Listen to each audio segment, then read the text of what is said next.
The cardboard box trembled in Raymond Clark's hands as he walked through the scorching afternoon heat. 42 years old, single father. Fired this morning for saving the wrong patient. Inside his wallet, $12 remained. Just enough for Dylan's dinner, not enough for the bus ride home. 10 miles stretched ahead under the merciless sun. His phone screen had been shattered for weeks, the cracks spreading like the fractures in his carefully built life. He was calculating whether pasta or rice would keep his 8-year-old son full longer when the sound ripped through the air. A deafening roar that made the ground shake beneath his worn leather shoes. 2 massive helicopters descended from the sky, wind whipping debris into chaos, people scattering in panic. The doors burst open. Men in emergency medical uniforms jumped out, scanning the crowd with desperate urgency. Then one of them pointed directly at him and shouted words that made no sense. "Where's the doctor? Where's Dr. Raymond Clark?" 4 hours ago, he wasn't worth keeping. Now they're hunting him down with helicopters. What changed? And why does the man stepping forward look like he's been searching for Raymond his entire life?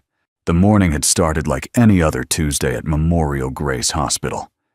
Raymond scrubbed his hands with methodical precision, the watch on his wrist, Lisa's last gift before the cancer took her, catching the light. The elderly woman on the table, Mrs. Patterson, had been wheeled in with a massive brain hemorrhage. 73 years old, no insurance, no family. Every other surgeon had refused. Too risky, not worth the liability. But Raymond had seen a fighting chance. The surgery was in its critical phase when the doors burst open. Dr. Harrison, the hospital director, strode in, his face red with anger. "Dr. Clark, I need you to stop immediately. We have a VIP case that requires this operating room." Raymond's hands never stopped moving, his eyes fixed on the delicate vessels he was repairing. His voice remained steady. "I'm saving a life here, Director. Your VIP can wait 30 minutes. Harrison's voice dropped to a dangerous whisper. "That VIP is Senator Bradford's son. He's scheduled for a cosmetic procedure that was booked weeks ago. This hospital runs on relationships, Clark, on money." Raymond's jaw tightened, but his hands remained steady. "My priority is the woman whose brain is exposed on this table. She gets to live. That's not negotiable." 27 minutes later, Mrs. Patterson's vitals stabilized. In the scrub room, Raymond opened his locker to find Dylan's photo taped inside, his son's gap-toothed grin, and a drawing labeled, "My Dad Saves People" in crayon. Harrison was waiting outside with a security guard. "Dr. Clark, your employment is terminated effective immediately. You cannot work within the framework of a modern healthcare facility." Raymond's voice remained calm. "You mean I won't let money determine who lives and who dies?" The director handed him a termination letter, already signed. "You have 15 minutes." Raymond packed slowly. Dylan's photo, his medical certificates, thank you cards from patients. One written in a child's handwriting. "Thank you, Dr. Clark, for saving my daddy. Love, Amy, age 6. Colleagues he'd worked beside for 6 years avoided his gaze. He walked out carrying everything that mattered in a cardboard box. Standing in the hospital lobby, Raymond looked up at the 12-story building where he'd spent 6 years building a life. He remembered his first day. Dylan barely 3. Lisa dead only 3 months. Now, at 42, he was starting over. His car had been repossessed 2 months ago when he'd chosen Dylan's school fees over the loan payment. His phone screen was shattered. The app wouldn't load. He checked his wallet. $12.37. The bus would cost $9 round trip. That left $3 for dinner. Dylan had asked for pizza that morning. Raymond had promised, knowing it was a lie. The walk would take him through the industrial district. 10 miles in dress shoes, never meant for hiking. Raymond adjusted his grip on the box and started walking. Sweat soaked through his shirt within the first mile. The leather shoes rubbed against his heels, blisters forming with each step. He thought about Lisa, about how she'd faced her brain tumor with courage, even when they couldn't afford the surgery. The doctors had been apologetic, but firm. Without money, there were no options. That's when he'd made his vow. No one else would die because they couldn't pay. By mile 3, Raymond's throat felt like sandpaper. A convenience store glowed ahead, promising cold water and air conditioning. He stopped at the entrance, feeling the blast of cool air. His hand touched his wallet. $12.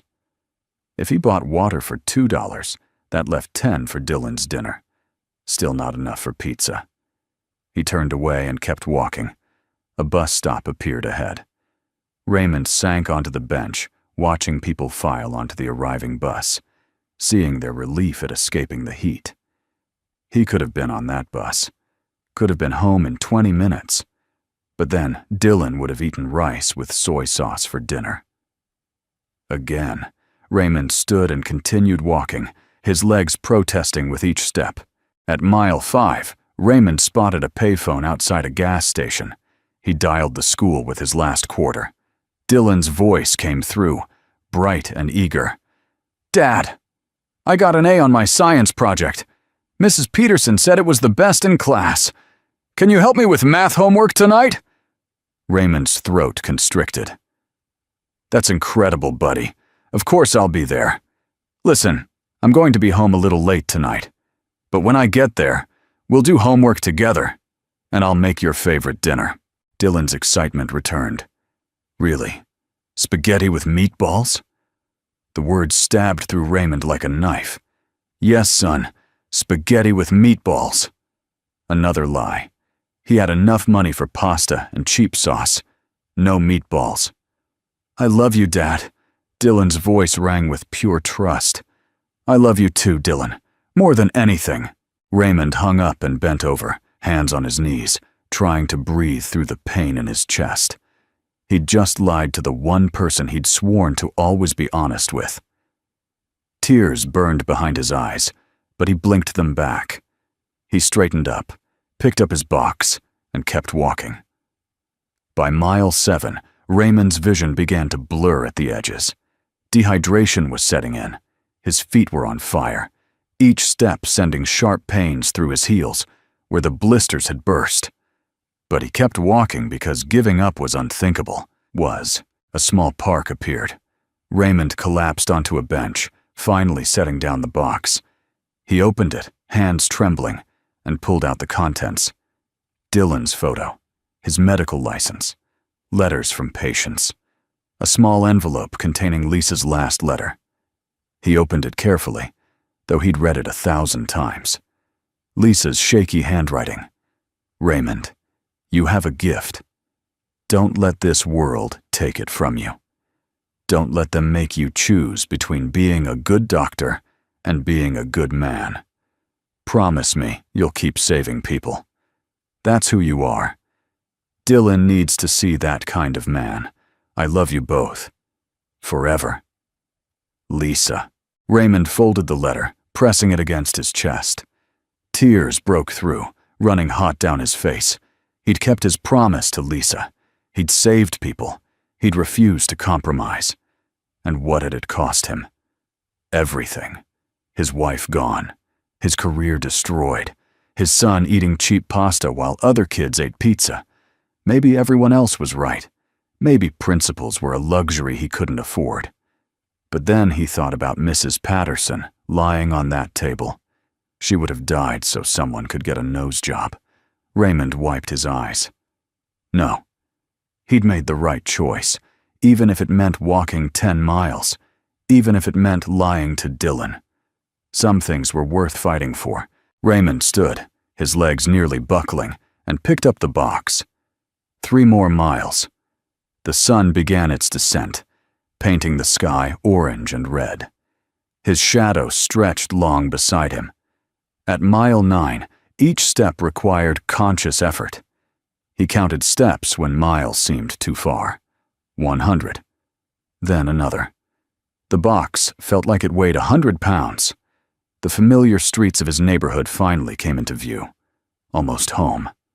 Almost there. He allowed himself to imagine Dylan's smile, arms outstretched for a hug. That image pulled him forward, step after agonizing step, until he was 2 blocks from their apartment. That's when the sound split the air, a deep, thrumming roar that seemed to come from everywhere. Raymond looked up as 2 massive helicopters appeared over the rooftops, their rotors churning the air into violent spirals. They descended rapidly, emergency lights flashing red and white. People emerged from houses, pointing and shouting, children covering their ears. The helicopters dropped lower, state medical emergency response seals painted on their sides. Wind from the rotors whipped through the street with hurricane force, tearing leaves from trees, sending trash cans tumbling.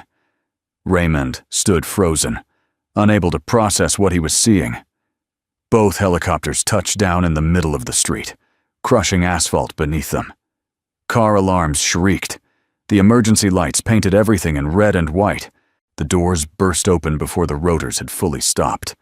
Men in emergency medical uniforms jumped out, 10, maybe 12, moving with military precision.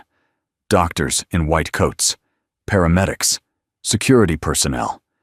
They spread out quickly, scanning the crowd with urgent, desperate eyes. One of them cupped his hands around his mouth and shouted, "Where's the doctor? Where's Dr. Raymond Clark?" The name hit Raymond like a physical blow. His name. They were looking for him. The cardboard box slipped from his fingers, spilling its contents across the sidewalk. He stood there, shirt soaked with sweat, face burned from the sun, feet bleeding, staring at the impossible scene. 4 hours ago, he'd been fired. Now, 12 people had arrived in 2 state emergency helicopters shouting his name. The young paramedic spotted him. "There! That's him! Dr. Clark!" A figure emerged from the lead helicopter, a man in his early 60s, silver hair, expensive suit. But his face was raw with terror and desperate hope. He ran toward Raymond, his polished shoes slapping against the asphalt. The man grabbed Raymond's shoulders, his hands shaking. "Dr. Clark, thank God we found you. We've been searching for over an hour." Raymond's mind felt sluggish. The man's grip tightened. "I'm Douglas Wheeler. Governor Douglas Wheeler. I've followed your career for 10 years. Every paper you've published, every technique you've developed, every impossible case you've saved." Governor Wheeler's voice cracked, tears streaming down his face. "My daughter, Melissa. She's 13 years old. Car accident 90 minutes ago. Severe traumatic brain injury with multiple hemorrhages. We've airlifted every top neurosurgeon in 3 states to the state medical center. Every single one looked at her scans and said the same thing. Impossible. Too much damage. Even if they tried, she'd be brain dead." Raymond's professional instincts cut through the fog. Brain injury, multiple hemorrhages, time sensitive. Douglas Wheeler pressed forward. "But I know what you can do. I know about the microsurgical technique you developed, the one you've been trying to get approved for years, the one that uses targeted hypothermia, combined with microscopic vessel reconstruction. Every hospital has rejected it as too experimental. That technique is Melissa's only chance. She has maybe 30, maybe 40 minutes before the bleeding becomes irreversible." The governor dropped to his knees right there in the street. This powerful man who governed millions, kneeling before a fired doctor in ruined shoes. "Her mother. We lost her to cancer 2 years ago. Melissa is all I have left. Please, Dr. Clark, please save my daughter. I'm begging you." The crowd had grown silent. Raymond looked down at the governor kneeling before him, then at the helicopters, then at his own hands. These hands Memorial Grace had deemed not valuable enough. These hands that were apparently a 13-year-old girl's only hope. Raymond's voice came hoarse but steady. "How much time?" Douglas Wheeler looked up. 30 to 40 minutes before irreversible damage, maybe less. Raymond felt his professional mind click into gear, exhaustion falling away. 30 minutes meant they were past the golden hour. This would be the most difficult surgery of his career. He bent down, gathering the scattered contents. He picked up Dylan's photo, looking at that gap-toothed smile. If this were Dylan on an operating table, what would he want? He'd want someone to try, someone to care more about saving his child than about anything else. Raymond tucked the photo into his pocket and looked at Governor Wheeler. Let's go. Every second we waste is brain tissue we can't save. He extended his hand. Douglas Wheeler gripped it like a lifeline, pulling himself up, a sob escaping his throat. The medical team sprang into action, forming a protective circle around Raymond. A paramedic handed him water. Raymond drank deeply as they moved toward the helicopters. They climbed into the passenger compartment, a mobile medical command center with tablets and equipment. Governor Wheeler climbed in after him, followed by 2 physicians and a nurse. The door slammed shut. The pilot's voice crackled. State Medical Center, Priority 1. ETA 18 minutes. The rotors spun faster, and Raymond felt the helicopter lift off. Through the window, he could see his neighborhood shrinking below. The street where he'd walked 10 miles, the apartment where Dylan was waiting. A tablet was thrust into Raymond's hands. These are Melissa's scans, updated 7 minutes ago. Raymond's eyes moved across the screen. The damage was catastrophic. Multiple hemorrhages in temporal and frontal lobes. Severe swelling compressing the brainstem. Any surgeon would understand why others had refused. This wasn't medicine. This was a miracle attempt.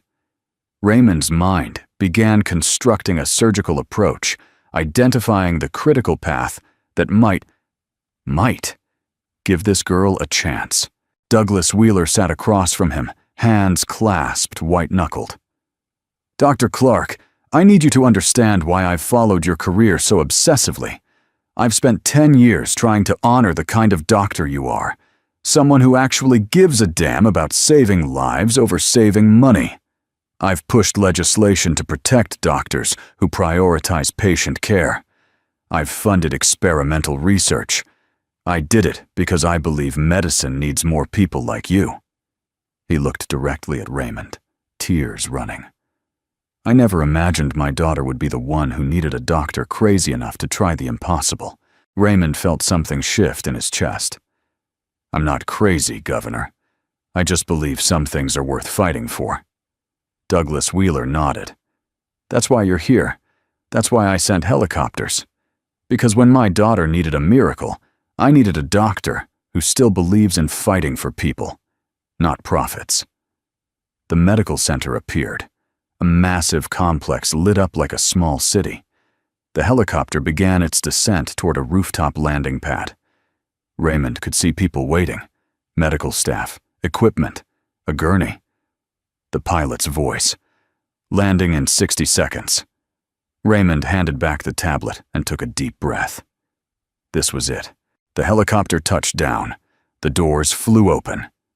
Raymond stepped out into organized chaos, nurses shouting vitals, residents wheeling equipment. A senior doctor approached. Dr. Clark, I'm Dr. Morrison, Chief of Neurosurgery. Melissa Wheeler is in OR 3. Her vitals are deteriorating. Maybe 25 minutes before irreversible damage. She paused.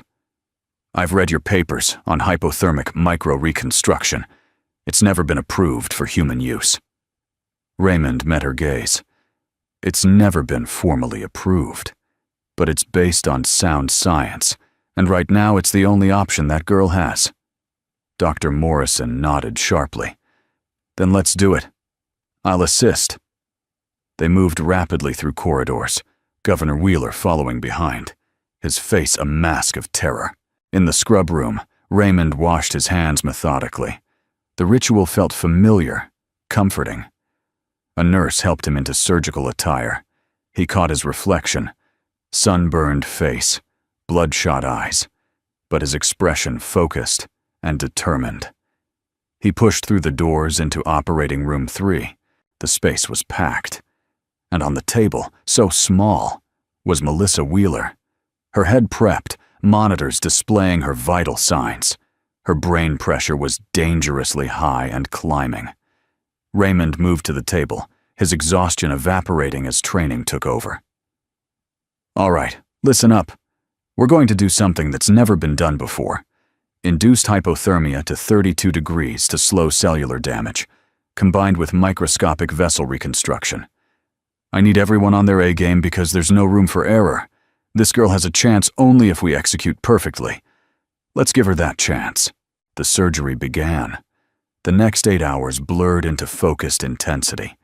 Each vessel Raymond repaired was smaller than a human hair. Each suture required the precision of a watchmaker. The room fell into rhythm. Beep of monitors, quiet instructions, instruments passing hand to hand. Raymond worked with absolute concentration, aware of every passing second. At hour 3, a resident whispered, "The hypothermia is actually working." At hour 5, Dr. Morrison murmured, "Your technique works." At hour 7, Melissa's brain pressure began dropping. The swelling was receding. The bleeding had stopped. Hour 8 brought the final stages. Raymond stepped back from the table, his legs nearly buckling. The monitors showed steady vital signs. Strong heartbeat, normal oxygen, brain pressure within range. Dr. Morrison looked at him with reverence. "You did it." Raymond swayed, and a nurse grabbed his arm. "She's not out of danger yet. The next 24 hours are critical. But yes, she has a chance."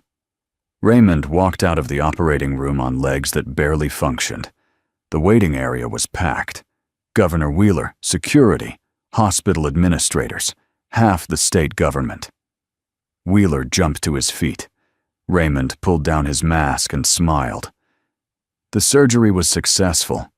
Melissa is alive. She has a long recovery ahead, but the damage has been repaired. She's going to make it. Douglas Wheeler collapsed into a chair, his face buried in his hands, shoulders shaking with sobs. Around him, people erupted in applause and tears. Raymond just stood there, swaying, feeling 8 hours of surgery settling into his bones. An aide rushed up with water. Raymond drank in huge gulps. The hospital administrator approached. "Dr. Clark, we would be honored to have someone of your caliber on our staff." Raymond's phone buzzed. A text from Memorial Grace's director. "Dr. Clark, we made a mistake. Please return. Chief of Neurosurgery. Name your salary." Raymond stared at the message. His phone buzzed again. Another hospital. Another offer. And again. Word had spread. The fired doctor who saved the governor's daughter. His head spun. A nurse pressed a sandwich into his hands. "Eat, doctor." Raymond ate mechanically, feeling his blood sugar stabilize. Governor Wheeler finally composed himself. "Dr. Clark, I can never repay what you've done. Never. But I want to try. Whatever you need, whatever you want. It's yours. A position at any hospital. Research funding. Teaching position. Name it." Raymond finished the sandwich. "I need to call my son. I need to tell him I'm okay." The governor pulled out his phone. "Use mine." Raymond took it with trembling hands and dialed. Mrs. Chen answered. Then Dylan's voice, small and anxious. "Dad? Where are you? I'm scared. You said you'd be home by 6:30 and it's almost midnight." Raymond closed his eyes. "I'm sorry, buddy. Dad had an emergency. A girl needed help. But I'm okay, and I'll be home tomorrow, I promise." Dylan's voice strengthened. "Did you save her, Dad?" Raymond smiled through exhaustion. "Yes, son. I saved her." Dylan's voice came through with unshakable faith. "I knew you would. You always save people. That's what you do." Those simple words hit Raymond harder than anything. "I love you, Dylan. More than anything." After Dylan hung up, Raymond sat holding the phone. Governor Wheeler sat beside him. "You walked 10 miles today after being fired, with $12, to get home to your son. I know because we tracked your route." Raymond looked at him in surprise. Wheeler continued. "And now you've performed a surgery that saved my daughter. and every hospital is offering you positions and money. But I have a feeling none of that matters to you. Am I right?" Raymond spoke carefully. "What matters to me is being able to do medicine the right way. Not the profitable way. The right way. Where patient care comes first. Where money doesn't determine who gets treated. Where doctors make medical decisions without administrators overruling them for financial reasons. I don't want a huge salary. I want to help people who need help." Douglas Wheeler studied him, then nodded. "What if you could have exactly that? Not as an employee, but as the director of your own facility. I'll fund it personally. A community neurosurgery clinic where no patient is ever turned away. You'd have complete autonomy, state-of-the-art equipment, and a salary that ensures your son gets pizza whenever he wants it." He smiled slightly. "All I ask is that you keep being exactly who you are, a doctor who gives a damn." Raymond sat back, stunned. His own clinic, complete autonomy. No administrators overruling medical decisions. "Why would you do this?" Wheeler's answer was simple. "Because Melissa is alive, because you refused to compromise your principles. The medical system needs more doctors like you. If I can create a place where being a good doctor is rewarded instead of punished, then something good comes from the worst day of my life." "Yes," Raymond said simply. "Yes, I'll do it." Governor Wheeler's face split into a genuine smile. They shook hands. Dr. Morrison stepped forward. "If you're taking staff, Dr. Clark, I'd like to be considered. What you did tonight, that's the medicine I want to practice." Hospital staff found Raymond an on-call room. He fell asleep almost immediately. When he woke 6 hours later, sunlight was streaming through the window. He ignored dozens of messages and asked for a ride home, which the governor's security provided. The car pulled up outside Raymond's apartment at 9 in the morning. He climbed out, his feet still painful, his body stiff, but his heart lighter than it had been in years. He took the stairs slowly until he reached his door. His key turned in the lock, and Dylan came running, launching himself at Raymond. "Dad, you're home. You're okay." Dylan hugged him so tightly. Raymond knelt down, wrapping his arms around the boy, breathing in the scent of his shampoo. "I'm okay, buddy." Dylan pulled back. "Mrs. Chen said you were on the news. She said you saved the governor's daughter. She said people are calling you a hero." Raymond smoothed Dylan's hair back. "I just did my job, son. But I need to tell you something." He led Dylan to the couch. "Dad lost his job yesterday. They fired me for making a choice they didn't like. But something good came from it. I'm going to open my own medical clinic, a place where we help people who need help, whether they can pay or not." Dylan processed this, then asked, "Will you be home more?" Raymond felt his throat tighten. "I'll try, buddy. I'll really try." Dylan nodded, satisfied. "Okay. Oh, Mrs. Chen ordered pizza last night because you were late. We saved you some. Do you want it for breakfast?" Raymond laughed, the sound surprising him with its joy. Pizza for breakfast sounds perfect. They ate cold pizza together, Dylan chattering about his science project and school. Normal things. Beautiful. Normal. Everyday things. Raymond listened to every word, present in a way he hadn't been in months.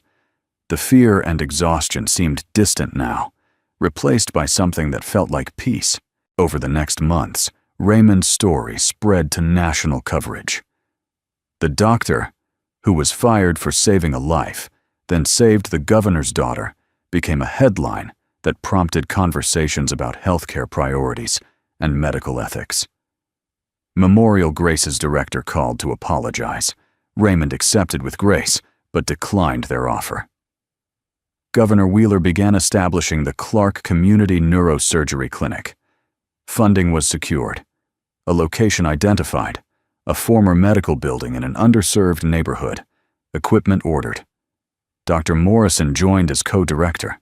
Applications poured in from medical professionals who wanted to be part of something different, 6 months later, Raymond stood in front of the newly renovated clinic, Dylan at his side, watching as the sign was installed.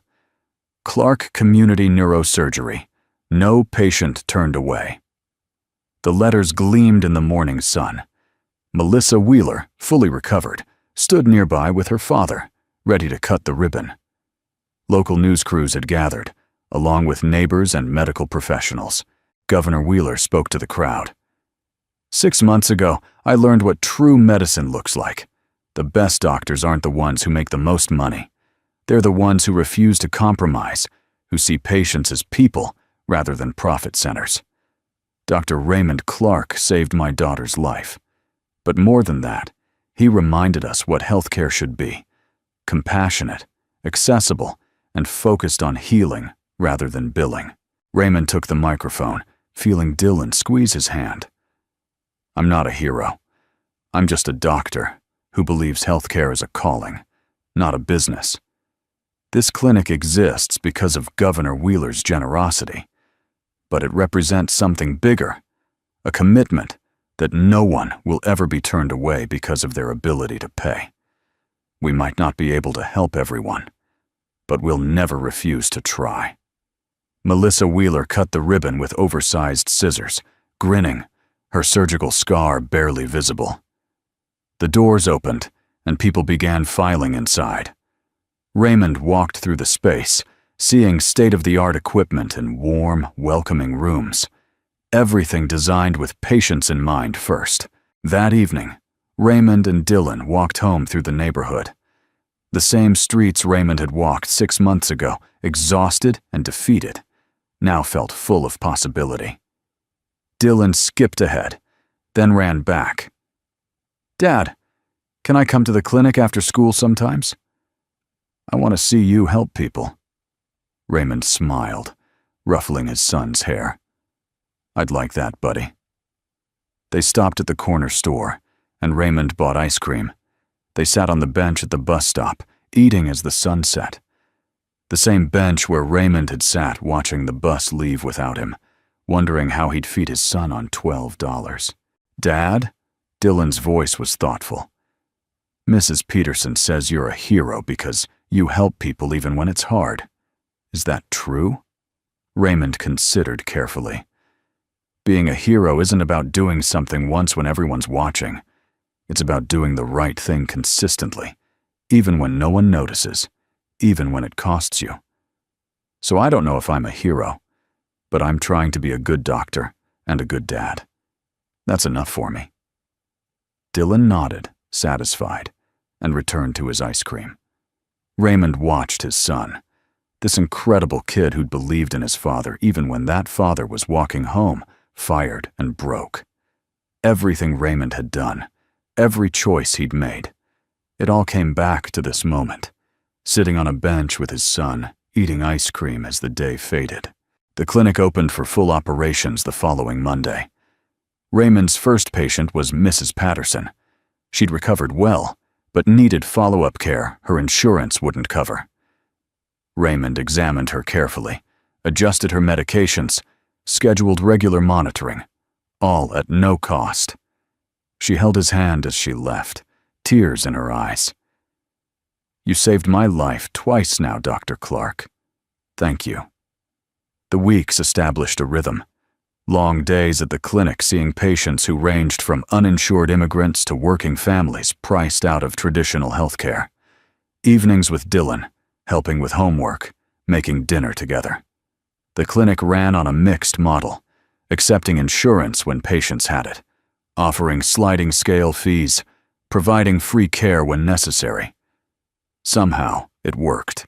3 months after opening, a resident called. Dr. Clark, we have a case. 17-year-old with traumatic brain injury. Family has no insurance. Our administration is pushing to transfer him, but transport could kill him. Can you help? Raymond didn't hesitate. Send me his scans. If we can stabilize him, bring him here. If not, I'll come there. The pattern repeated. Complex cases other facilities wouldn't touch found their way to Clark Community Neurosurgery.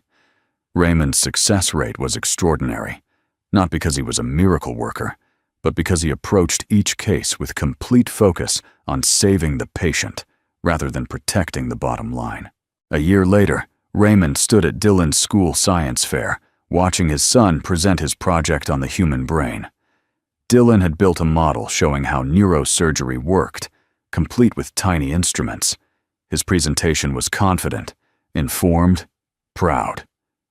After the presentation, walking to the car, Dylan said, "Dad, I think I want to be a neurosurgeon like you." Raymond stopped, kneeling to look his son in the eyes. "Then you need to understand something important. Being a neurosurgeon isn't about the title or money. It's about serving people at their most vulnerable moments. It's about making hard choices and living with consequences. It's about putting patients first, even when the world tells you that's foolish. If you can commit to that, really commit, then I'll be proud to have you follow this path." Dylan nodded solemnly. "Like you do. Like when you walked all that way because you wouldn't spend my dinner money. Like when you helped that girl even though you were tired. Like how you help people at the clinic even when they can't pay." The boy's understanding made Raymond's eyes sting. "Yes, buddy, exactly like that." 2 years after opening, the clinic had served over 3,000 patients. Melissa Wheeler, now 15, volunteered there on weekends. Governor Wheeler visited monthly, watching with satisfaction as his investment created ripples of change. Other physicians, inspired by the model, began similar clinics in different cities. The idea that medicine could prioritize healing over profit began spreading. Raymond still walked to work sometimes, enjoying the quiet reflection. The route took him past the street where the helicopters had landed. Sometimes he paused there, remembering the cardboard box falling from his hands, the governor kneeling, the moment his life pivoted from despair to possibility. Those moments felt both distant and immediate, a reminder of how quickly everything could change. One evening, finishing late after a complicated surgery, Raymond found a message on his phone from an unknown number. "Dr. Clark, 3 years ago, my husband was homeless and dying from a brain hemorrhage on 5th Street. No hospital would take him. But a young doctor stopped and saved his life with whatever tools he had. That doctor changed everything for us. My husband got clean, got a job, and we built a life together. We have a daughter now. I'm calling because I realized that young doctor was you. I wanted to say thank you for seeing my husband as worth saving when everyone else saw him as worthless." Raymond stood in the empty clinic, listening 3 times. He didn't remember the specific case. It had been over 10 years ago, during his residency. But knowing that choice had created ripples, had changed lives in ways he'd never known, filled him with profound purpose. This was why the long walks mattered, why principles mattered, why refusing to compromise mattered. Because every patient was someone's husband, daughter, father, son. Raymond looked around the clinic, the examination rooms where miracles happened daily, the surgical suite where the impossible became possible, the waiting room where hope replaced despair. He thought about the path that had led here, from being fired to helicopters, landing to this moment of quiet reflection. Every hardship, every sacrifice, every painful step of that 10-mile walk had been necessary, had been worth it. His phone buzzed. Dylan, texting to ask when he'd be home. Raymond smiled and replied, "On my way now. 20 minutes. Love you." He locked up the clinic and stepped outside. The walk home would take 15 minutes through familiar streets, past houses where some of his patients lived, through a neighborhood that had become his community. As Raymond walked, he passed the corner store where he'd stood, calculating whether to buy water or save money for Dylan's dinner. The memory felt like it belonged to a different person. But that person had been him. That desperate fired doctor walking 10 miles had been the same person who now walked these streets as director of a clinic that changed lives. The difference wasn't in who he was, but in being given the opportunity to be who he'd always been, without punishment. Dylan was waiting at the window when Raymond arrived. The boy raced to the door, greeting his father with a hug that never got old. They made dinner together. Actual dinner, not survival meals. Spaghetti with meatballs, just like Raymond had promised 2 years ago. As they cooked, Dylan talked about his day, about a test he'd aced, about a friend who needed help with math. After dinner, they did homework together at the kitchen table, Dylan working through algebra, while Raymond reviewed patient charts. The companionable silence felt like everything Raymond had fought for, not wealth or prestige, but simply the ability to be present for his son while doing work that mattered. When Dylan finished, he looked up. "Dad, can I ask you something?" "Always, buddy." "Do you ever wish things had been easier? Like, if they hadn't fired you? If you just kept that job, and we'd had more money?" Raymond set down his charts. "Sometimes I wish we'd had an easier path, but I don't wish I'd made different choices. Because those choices, standing up for patients, refusing to compromise, walking those 10 miles, those choices made us who we are. They led to the clinic. They led to helping thousands of people. So no, I don't wish things had been easier. I'm grateful they were exactly as hard as they needed to be." Dylan nodded, processing this wisdom. "I'm glad too, because you're the best dad, and you help so many people, and that's what matters." Simple words from a 10-year-old, carrying the weight of truth. Raymond reached across the table and squeezed his son's hand. "Thank you, Dylan. That means everything to me." Later, after Dylan was asleep, Raymond stood looking at the refrigerator covered with his son's artwork and photos. One photo caught his attention, taken at the clinic's opening, showing Raymond and Dylan in front of the "No Patient Turned Away" sign. In that photo, Raymond's face showed exhaustion and hope in equal measure. Dylan stood beside him, grinning with pride. Raymond's mind drifted back to that afternoon, walking through scorching heat with $12 and a cardboard box. He'd felt like a failure then. But that moment had been the beginning, not the end. The moment when principles cost everything was also the moment when they proved their worth. The phone rang, the emergency line. Raymond answered immediately. "Dr. Clark." The voice was calm but urgent. "Doctor, we have an emergency case incoming. 58-year-old male, construction accident, severe head trauma, no insurance. They've already been turned away from 2 hospitals." Raymond was already moving, grabbing his keys. "I'll be there in 10 minutes. Prep, or 2. He left a note for Dylan, checked that the boy was sleeping soundly, and locked the door. The drive took 8 minutes. Emergency lights already flashed when he arrived, paramedics unloading a gurney. Raymond met them at the door, falling into step, asking rapid-fire questions about vitals, injuries, timing. The familiar rhythm of emergency medicine flowed through him.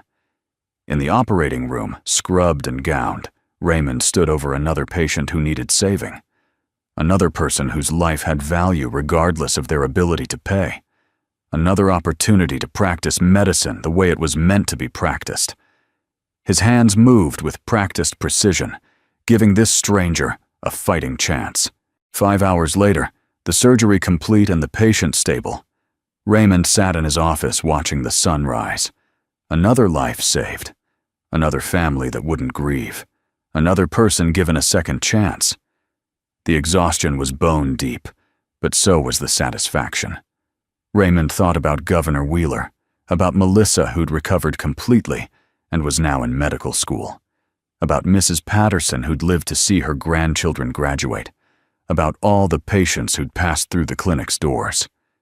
He'd been privileged to intersect with those stories, to make a difference when difference mattered most.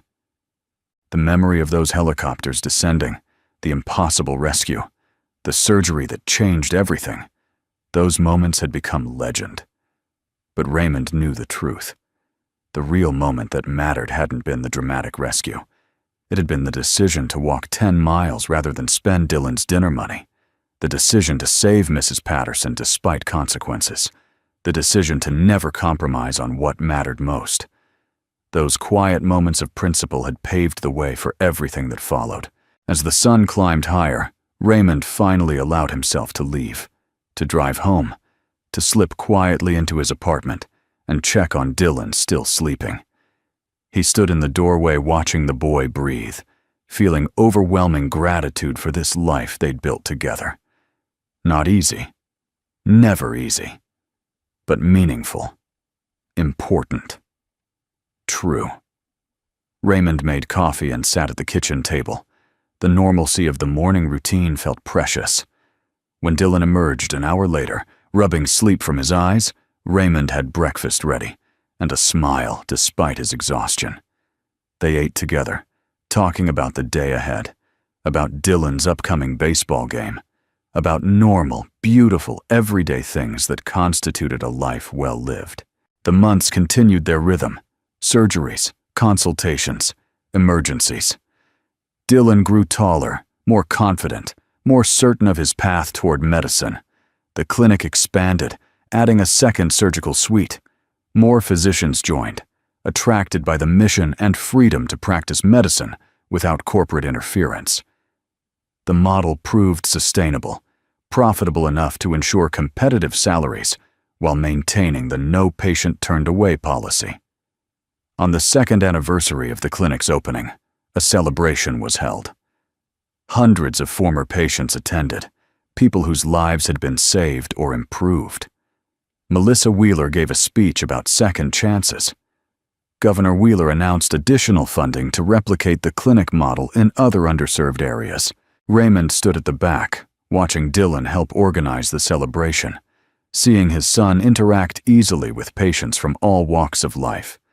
This was the education that mattered, understanding that every person deserved dignity and care, regardless of circumstances.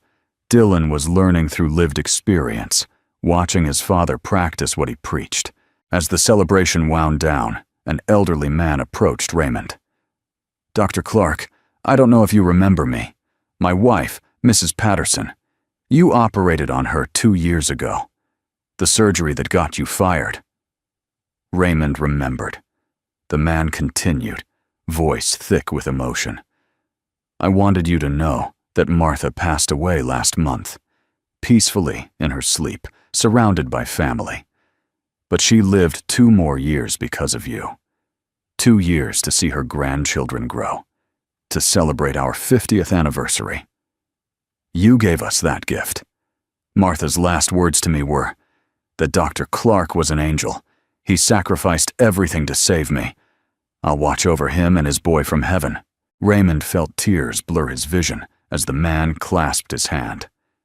After he left, Raymond stood alone thinking about Mrs. Patterson, about the surgery that ended one chapter and began another, about how one decision rippled through so many lives. The cost had been high, but the worth was immeasurable. Dylan found him there. "Dad? You okay?" Raymond pulled his son into a hug. "Yeah, buddy. I'm really okay." They locked up together and walked home, the same streets, the same route, but everything transformed by time and choices that had somehow worked out right. In the years that followed, Raymond's story became a case study in medical schools, an example of principled practice in corporate healthcare. But Raymond remained focused on the work, the next patient, the next surgery, the next life that needed saving. Dylan graduated high school with honors, accepted to multiple universities with pre-med programs. The clinic continued thriving, serving thousands while maintaining its mission. Melissa Wheeler completed medical school and chose neurosurgery, requesting Raymond as her mentor. The hypothermic reconstruction technique became standard protocol. The model of community-based, patient-first healthcare spread to other cities, and sometimes, when Raymond walked home from the clinic, he remembered that scorching afternoon when everything fell apart and came together simultaneously. When helicopters landed and someone shouted his name and a governor knelt in the street. when the cost of principles became their validation, when the hardest walk of his life led to the most meaningful destination. The cardboard box from that day sat on a shelf in his office. Inside it, the same photo of Dylan, the same letter from Lisa, the same thank you cards. And now, added to the collection, thousands of stories, lives saved, families preserved, hope restored. Not because of helicopters or dramatic rescues, but because someone chose to keep fighting for what mattered, even when that fight seemed impossible. Raymond Clark never became wealthy or famous in the traditional sense. But he built something that mattered, raised a son who understood the value of service, and practiced medicine the way it was meant to be practiced. In the end, that was enough. That was everything. And on quiet evenings, sitting with Dylan reviewing patient charts or discussing surgical techniques, Raymond sometimes caught himself smiling. Not because the path had been easy, it never was, but because every hard step had been worth it. Every sacrifice had meaning. Every choice to do the right thing had rippled outward in ways that changed the world, one patient at a time. The question Governor Wheeler had asked that first night, what changed, had a simple answer. Nothing had changed. Raymond had always been this doctor, this father, this man committed to principles over profit. The world had simply given him a chance to prove it. That was the real miracle, not the surgery or rescue or dramatic moment.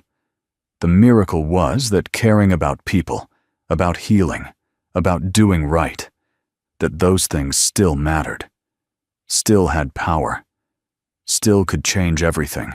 And late at night, when the clinic was quiet and Dylan was sleeping, Raymond sometimes stood at the window, thinking about all the patients yet to come, all the lives still waiting to be saved. This was his life's work. This was his legacy. This was why he'd walked 10 miles with $12 in his pocket. This was why principles mattered. This was why the fight was always, always worth it.